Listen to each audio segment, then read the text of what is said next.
Gecenin sükutunda adımlar seni aktarır. Küleye yetini taşıyır, kalbim sana bakır. Ulduzlar susur ama benim içim danışır. Her an senin adın ruhum yeniden yanır. Seni düşünmek kalbimi alovlandırır.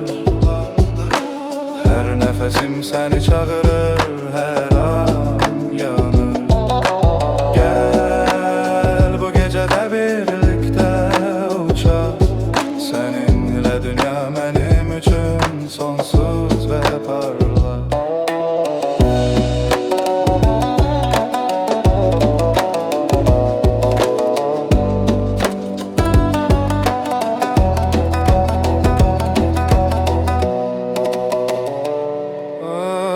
Işığında hayallar seni gösterir. Her adımın benim yolumu ışıklandırır. Sesin kulağımda nəğmen kimi mi axır.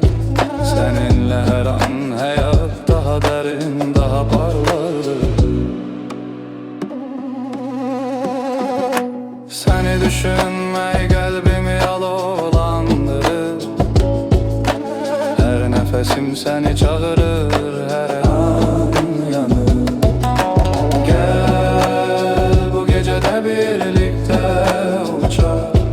Seninle dünya benim için sonsuz ve parlak.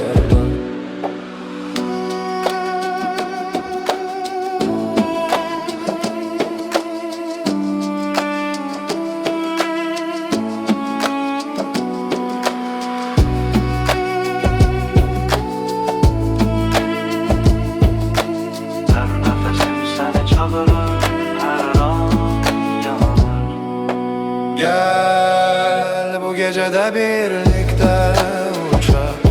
Seninle dünya benim için sonsuz ve parlak.